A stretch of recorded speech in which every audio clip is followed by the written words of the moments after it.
Hello hi అండి అందరికీ. రైతులు అన్నదాత సుఖీభవ స్కీమ్ కింద 20,000 రూపాయలు పొందవచ్చును. ఈ అంశానికి సంబంధించిన కీలక అప్డేట్ అయితే వచ్చింది. వివరాల్లోకి వెళ్లే ముందు మన వీడియోని లైక్ చేసి మన ఛానల్ని సబ్స్క్రైబ్ చేసుకోండి ప్లీజ్. ప్రభుత్వం అన్నదాతల కోసం కొత్త విధానాన్ని తీసుకువచ్చింది. ప్రతి ఒక్క రైతుకు ప్రత్యేక గుర్తింపు నెంబరు జారీ చేస్తుంది. అందువల్ల రైతులు అందరూ కూడా దీనికోసం రిజిస్ట్రేషన్ చేయించుకోవాల్సి ఉంటుంది. ఇప్పటికే చాలామంది ఈ పని పూర్తి చేసుకొని ఉండవచ్చును. అయితే ఇంకా చేయని వారు కూడా చాలానే ఉన్నారు. 11 అంకెల విశిష్ట సంఖ్యతో కూడిన గుర్తింపు కార్డును ప్రభుత్వం అందిస్తుంది. దీన్ని భూ ఆధార్ అని కూడా పిలుస్తారు. అల్లూరి సీతారామరాజు జిల్లాలో ఈ నమోదు ప్రక్రియ మందకొడిగానే సాగుతోంది. జిల్లాలో మొత్తం 3 లక్షల మంది రైతులు ఉంటే ఇంతవరకు 2 లక్షల మంది పేర్లు మాత్రమే రిజిస్టర్ అయ్యాయి. మరోవైపు కూటమి ప్రభుత్వం అందించే అన్నదాత సుఖీభవ లబ్ధిదారుల కోసం రైతుల వివరాలను వ్యవసాయ శాఖ అధికారులు నమోదు చేస్తున్నారు. ఈ నెల 20 వరకే ఇందుకు గడువు ఉంది. అందుకే ఈ విషయాన్ని కూడా గమనించాల్సి ఉంటుంది.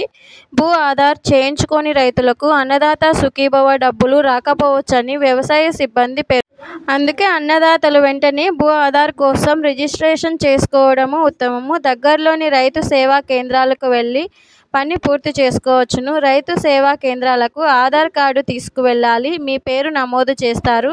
మీ ఫోన్కు ఒక ఓటీపీ అనేది వస్తుంది. ఓటీపీ ఎంటర్ చేసి భూ వివరాలు నమోదు చేస్తారు. ఇలా రిజిస్ట్రేషన్ ప్రక్రియ అనేది పూర్తవుతుంది. సుఖీభవ స్కీమ్ కింద ఒక్కో రైతుకు ఏటా 20,000 రూపాయలు అందించనున్నారు. మొత్తం 3 విడతలుగా డబ్బులు రైతుల ఖాతాల్లో జమ చేస్తారు. మోదీ సర్కారు పీఎం కిసాన్ కింద ఇచ్చే 6,000 రూపాయలకు రాష్ట్ర ప్రభుత్వం 14,000 కలిపి మొత్తంగా 20,000 రూపాయలు ఆర్థిక సహాయం అందిస్తారు. 5 ఎకరాల లోపు భూమి కలిగిన వారు మాత్రమే ఈ పథకానికి అర్హులు. వయస్సు 18 సంవత్సరాలు నిండి ఉండాలి. భూమి పట్టా లేదా పాస్బుక్ తప్పనిసరిగా కలిగి ఉండాలి. ఆధార్ కార్డు కలిగి ఉండాలి. భూమిని లీజుకు తీసుకున్న కౌలు రైతులు కూడా ఈ పథకానికి అర్హులు. కౌలు రైతు ధృవీకరణ పత్రం తప్పనిసరిగా ఉండాలి. సాధారణంగా పీఎం కిసాన్ పథకానికి అర్హులైన రైతులందరూ కూడా అన్నదాత సుఖీభవ పథకానికి అర్హులవుతారు.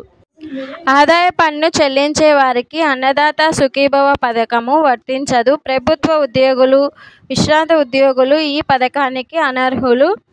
ప్రజాప్రతినిధులకు ఈ పథకం వర్తించదు. 10,000 అంతకంటే ఎక్కువ పింఛను పొందే వారికి ఈ పథకం వర్తించదు. కుటుంబంలో ఒక్కరికి మాత్రమే ఈ లబ్ధి చేకూరుతుంది.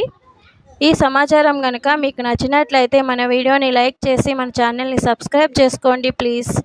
Thank you all.